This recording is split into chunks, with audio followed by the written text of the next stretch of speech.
Hello guys, welcome to எக்கமெண்ட்ஸ் commentary. இந்த video வந்து காட் ஆஃப் வார் 1 கேம் ஸ்டோரியை ஃபுல்லாக விளக்க போகிறோம். இதுக்கு முன்னாடி நம்ம நிறைய கேம் போட்டிருக்கோம், GTA 5 அந்த மாதிரி நிறைய கேம் போட்டிருக்கோம். ஸோ இப்போ வந்து நம்ம காட் ஆஃப் வார் சீரிஸ்க்கு வந்திருக்கோம். அதில் உள்ள நம்ம எல்லா பாட்டையும் அந்த சீரிஸ் ஆரம்பித்ததுனால எல்லா பாட்டையும் எடுக்க போகிறோம். ஸோ நம்ம காட் ஆஃப் வார் பற்றின முழு கதை வந்து எல்லாருமே எதிர்பார்த்துட்டு இருந்தது தான். 90s கிட்ஸ்க்குள்ள ஒரு பிடிச்ச கேம்னே சொல்லுவேன். அந்த கேம் எல்லாருமே எதிர்பார்த்துட்டு இருப்பீங்க.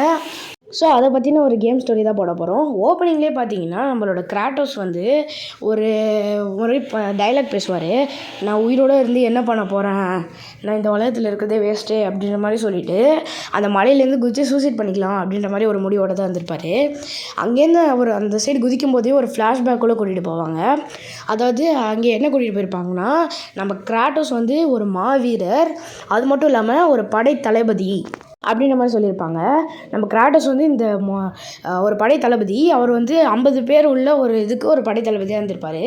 அவர் வந்து மொத்தம் இப்போ வரைக்கும் இந்த 50 பேரை வச்சுக்கிட்டு 1000 படம் உள்ளவங்களெலாம் கொன்று கிட்டத்தட்ட 1000 கண்ட்ரீஸ்க்கு மேலே அவர் ஆக்கிரமிச்சு பண்ணியிருப்பார். அப்போது நம்ம கிராட்டோஸோட ஒய்ஃபை வந்து சொல்லுவாங்க, உன்னோட அளவு வந்து ஒரு மாதிரி போயிட்டு அளவு தாண்டிட்டு இருக்க, நீ ஒரு மிருகம் மாதிரி நடந்துகிட்ருக்க, நீ இதெல்லாம் நிப்பாட்டு அப்படின்னு சொல்லும்போது நம்ம கிராட்டோஸ் வந்து ஒரு பஞ்சு டைலாக் பேசிக்கிட்டே இந்த மொத்த உலகத்தையும் ஆக்கிரமிக்கிற வரைக்கும் நான் நிப்பாட்டவே மாட்டேன் அப்படின்ற மாதிரி சொல்லி ஒரு மிகப்பெரிய கண்ட்ரி கூட ஒரு மோத போவார். அதில் வந்து கிட்டத்தட்ட 10,000க்கு மேலே இருப்பாங்க. அந்த கண்ட்ரிஸோட அவர் 50 பேரை வச்சே மோதுவார். பயங்கரமாக சண்டை போடுவார் நம்ம கிராட்டோஸ். ஒரு கட்டத்துக்கு மேலே அவர் மொத்தமாகவே வெட்டி போட்டுருவார். ஏன்னா அவர் சாவர நிலைமைக்கு போகும்போது அவர் வந்து காட் ஆஃப் வாரே கூப்பிடுவார். அதாவது அந்த காட் ஆஃப் வார் யாருன்னு பார்த்தீங்கன்னா, நம்ம ஜியூஸோட பையனான எரிஸ். அந்த எரிஸ்ன்றவரை கூப்பிட்டு, எனக்கு வந்து நான் சாகிற நிலைமையில் இருக்கேன், எனக்கு உயிர் கொடுங்க அப்படின்ற மாதிரி கேட்கும்போது, சரி நான் கொடுக்குறேன், ஏன்னா நீ அதுக்கு பதிலாக எனக்கு என்ன தருவேன் அப்படின்ற மாதிரி கேட்கும்போது, நம்மளோட கிராட்டோஸ் வந்து என்னோடய மொத்த வாழ்க்கையை அவங்களுக்காக தரேன், நான் வந்து இந்த மொத்த வாழ்நாள் ஃபுல்லாக நீங்கள் சொல்கிற எல்லாமே கேட்குறேன் அப்படின்ற மாதிரி சொன்னோடனே, இந்த காட்ஸுக்கெலாம் வந்து நம்ம கிராட்டோஸ் வந்து ஒரு மிகப்பெரிய போர் வீரராக இருக்கிறனால அவர் வந்து அடிமைப்படுத்தணும் அப்படின்ற மாதிரி ஆசை இருந்திருக்கும். ஏன்னா நம்ம கிராட்டோஸ் வந்து இப்போ தான் ஒரு மாதிரி வந்து அவருக்கு வந்து நம்மளோட எரிஸ் வந்து உயிர் கொடுத்துருப்பாரு. அப்புறமா அவர் இதுதான் சான்ஸு அப்படின்ற மாதிரி நம்ம கிராட்டோஸ் வந்து ஒரு அடிமை மாதிரி யூஸ் பண்ணிகிட்டு இருந்திருப்பார். அது மட்டும் இல்லாமல் நம்ம கிராட்டோஸ் வந்து இந்த மாதிரி ஒரு வரம் கேட்டதுனால அவர் சொல்கிற எல்லாமே பண்ணிகிட்ருப்பார். இவனை கொல்லுனா அப்படின்னு போட்டு எல்லாருமே வெட்டி வீசிகிட்டு இருந்திருப்பார். அந்த மாதிரி ஒரு கொலை பண்ணிகிட்டு இருக்கும்போது நம்மளோட எரிஸ் வந்து ஒரு ஊரை காமிச்சு, இந்த ஊரை நீ மொத்தமாக எரிக்கணும், அப்புறமா இல்லை உள்ள எல்லாரையும் நீ கொல்லணும் அப்படின்ற மாதிரி சொல்ல, அவருமே மொத்தமாக எரிக்கலான்னு சொல்லி அங்கே உள்ள எல்லாரையும் கொண்டுட்டு அங்கே உள்ளதெல்லாம் எரிக்க ஆரம்பித்து கடைசியாக ஒரு கோயில்கிட்ட வரும்போது இந்த கோயில் மட்டும்தான் மிச்சம் இருக்கும். அதை கொல்லலாம் வரும்போது அங்கேருந்து ஒரு வந்து, இந்த இடத்த நீ கொல்லாத, நீ கொன்னீன்னா ஒரு மிகப்பெரிய பாவத்துக்கு உண்டாவ அப்படின்ற மாதிரி சொல்லியிருப்பார். ஸோ அவர் வந்து, நீ உரமாக போங்க பாட்டிமா, நீங்கள் சொல்கிறதெல்லாம் நான் கேட்க போகிறதில்ல அப்படின்ற மாதிரி சொல்லிட்டு அவரை தள்ளி விட்டு அவர் அந்த கோயிலுக்குள்ளே போயிருப்பார். அந்த கோயிலுக்குள்ளே அவர் யார் என்னன்னு பார்க்க மாட்டார். ஏன்னா அந்த கோயிலுக்குள்ளே தான் ஒரு ஒய்ஃபு அப்புறமா ஒரு பொண்ணு இருந்திருப்பாங்க. அவர் அதெல்லாம் கண்டுக்காமல் மொத்தமாக வெட்டி வீசிடுவார். அவர் அதெல்லாம் கண்டுக்க மாட்டார்.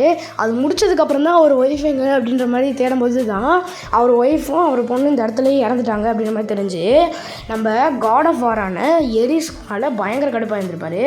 அந்த எரிஸ் வந்து சொல்லுவார், உன்னோட நல்லதுக்காக தான் பண்ணேன், நீ வந்து இனிமேல் உனக்கு எந்த இடைஞ்சலும் இருக்காது, ஸோ நீ ஒரு மிகப்பெரிய வீரர் ஆகலாம் அப்படின்ற மாதிரி தான் சொல்லுவார். அப்போ நம்ம கிராட்டோஸ் வந்து வாயை மூடுறா, எனக்கு தெரியும் அப்படின்ற மாதிரி சொல்லி அந்த இடத்த விட்டு வெளில வருவார். வெளில வரும்போதே அந்த பாட்டிமா வந்து, உனக்கு நான் ஒரு சாபம் விடுறேன், அது என்னென்னா உன்னோட ஒய்ஃபு அப்புறமா உன் பொண்ணு இன்னும் வந்து எண்ணத்தை விட்டு போகாது, அது மட்டும் இல்லாமல் அவங்களோட சாம்பல் கூட ஒன்றே தான் ஒட்டிகிட்டு இருக்கும் அப்படின்ற மாதிரி நான் இதை ஒன்று சபிக்கிறேன் அப்படின்ற மாதிரி ஒரு சாபம் மாதிரி விட்டுருவாங்க. ஸோ அவர் ஒய்ஃப் மட்டும் அவங்களோட பொண்ணு, இவங்க 2 பேரோட ஆஷும் இவரோட உடம்புல ஒட்டி இருக்கிறதுனால இந்த ஒரு மாதிரி மான்ஸ்டர் மாதிரி இருப்பார் பார்க்கும்போது. இதோ இப்போ தான் உங்களுக்கு அடையாளம் தெரியுதா, அந்த சிம்பிள் மாதிரியே இருந்தது. அது மட்டும் இல்லாமல் இவர் இந்த மாதிரி வெள்ளையாக உடம்பு ஃபுல்லாக இருக்கிறதுனால இந்த க்ரீக் மக்கள்லாம் இவரை பார்த்து பயப்படுவாராம். ஏன்னா இவர் வந்து ஒரு காட் ஆஃப் அந்த சாம்பல்களுக்கு, அதாவது இந்த ஆவிங்களுக்கு அறக்கிறது அப்படின்ற மாதிரி நினச்சி எல்லாருமே அவரை பார்த்து பயந்துட்டுருப்பாங்க. க்ரீக்கில் உள்ளவங்களாம் இவரை பார்த்தாலே தெரிச்சடிச்சு ஓடுவாராம். ஸோ அப்புறமா 10 வருஷமாக இந்த இந்த எரிஸை தவிர மற்ற காட் சொல்கிற எல்லாத்தையும் கேட்டுட்டு அவங்களுக்கு அடியிலே ஒர்க் பண்ணிட்டு இருப்பாங்களாம். எரிஸ் மட்டும் சொல்ல மாட்டாராம் அப்படின்ற மாதிரி சொல்லியிருப்பாங்க. ஸோ நம்மளோட காட் ஆஃப் வாரான எரிஸ் வந்து அவர் அப்பாவான ஜியூஸ் சொல்கிற பேச்சை கேட்காம, அவங்க அப்பா பேச்சை கேட்காம எத்தினாவான அந்த ஏஞ்சல்ஸ்ன்ற பிளேஸை வந்து அடித்து வார் உண்டாக்குவாராம். அது பிடிக்காத நம்ம எத்தினா வந்து நம்மளோட கிராட்டஸ் வந்து ஹெல்ப்பு கூப்பிட்ருப்பாங்க. நம்ம கிராட்டஸ் வந்து இது தாண்டா சான்ஸு அப்படின்ற மாதிரி அதை அடிக்கிறதுக்காக இருக்கும்போது, அப்போ நான் இதை முடித்தேன்னா எனக்காக என்னோடய பாவங்கள் எல்லாமே தீர்த்துருவீங்களா, என்னோட இந்த எண்ணெய் மொத்தமாக அழிச்சிருவீங்களா அப்படின்ற மாதிரி கேட்கும்போது, சரி நீ அவனை அடிச்சின்னா நான் உனக்காக இதை பண்ணுறேன் அப்படின்ற மாதிரி சொன்னோடனே நம்ம கிராட்டஸும் இது தாண்டா சான்ஸு, இவனை கொன்னே ஆகணும் அப்படின்ற மாதிரி ஸ்ட்ரெயிட்டாகவே அவன் எரிஸ் கூட போருக்கு போயிடுவான். அவனோட ஆளுங்களாம் சேர்ந்து நம்மளோட கிராட்டஸ் அடிக்க நினச்சாலும் நம்ம கிராட்டஸ் வந்து எல்லாருமே போட்டு அடித்து எல்லாருமே வீசிடுவான். அப்படி போயிட்டு இருக்கும்போது ஒரு இடம் வரும், அதாவது ஒரு கிரேவ்யார்ட் மாதிரி. அந்த இடத்துலேருந்து ஒரு பெரியவர் வந்து கம் மை சைல்டு, வந்துட்டியா என் சைல்டு அப்படிங்கிற மாதிரி சொல்லி ஒரு குழி நோண்டி வச்சுருப்பாரு. இது உனக்காக தான் நோண்டியிருக்கேன், நீ சீக்கிரம் வந்து இதில் படுத்துக்கோ அப்படின்ற மாதிரி சொல்லுவார். அப்போ வந்து நம்மளோட கிராட்டஸ் வந்து யார் நீ அப்படின்ற மாதிரி கேட்கும்போது, அது இப்போ உனக்கு புரிய அவசியம் இல்லை, நான் அப்புறமா உனக்கே தெரியும் அப்படின்னு சொல்லுவார். அப்போ வந்து அவர் திடீர்னு மறைஞ்சு போன உடனே அங்கே ஆராக்கல்னு ஒன்று இருக்கும், அதுக்கிட்டலாம் போய் ஹெல்ப் கேட்கும்போது அதுங்களாம் சொல்லும் பேண்டோரா பாக்ஸ்னு ஒன்று இருக்குது, அதை எடுத்தால் மட்டுமே கிராட்டஸால் எரிஸை கொல்ல முடியும். அதாவது ஒரு மோட்டல் வந்து இம்மோட்டல் கொல்றது வந்து அப்படி தான், அதாவது ஒரு நார்மல் மனுஷன் கடவுளை கொல்றது அப்படி தான். ஏன்னா அதை எடுக்கிறது சாதாரண விஷயம் இல்லை, அதை வந்து the desert of lost souls அப்படின்றது, அதாவது தொலைஞ்சு போன அந்த ஆவிங்கள் இருக்கிற ஒரு டெசர்ட், அதாவது ஒரு பாலைவனம் அங்கே தான் இருக்கும்.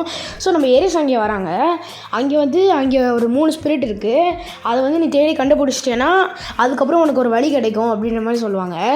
அதுக்கும் நம்மளோட கிராட்டஸ் வந்து ஓகே சொல்லிட்டு எப்படியோ தேடி கண்டுபிடிச்சிருவார். மொத்தமாக தேடி கண்டுபிடிச்சிட்டு இருக்கும்போது தான், அப்படி சொல்லிகிட்டு இருக்கும்போது தான் அந்த இடத்துல வந்து ஒரு புது குரோனமஸ்னு ஒன்று வரும். அது வந்து ஒரு டைட்டன். நம்ம ஜியூஸ் வந்து இந்த டைட்டன்லாம் என்கிட்ட தோத்துருச்சு அதனாலன்னு சொல்லி ஒரு சாபம் விட்டுருப்பார். அதில் நிறைய டைட்டனை கொண்டிருப்பார், சில டைட்டன் மட்டுமே உயிரோடு இருந்திருக்கும். இதை வந்து நான் சீசன் 2 தெளிவாகவே காமிச்சிருப்பாங்க, நான் எக்ஸ்பிளைன் பண்ணுறேன்.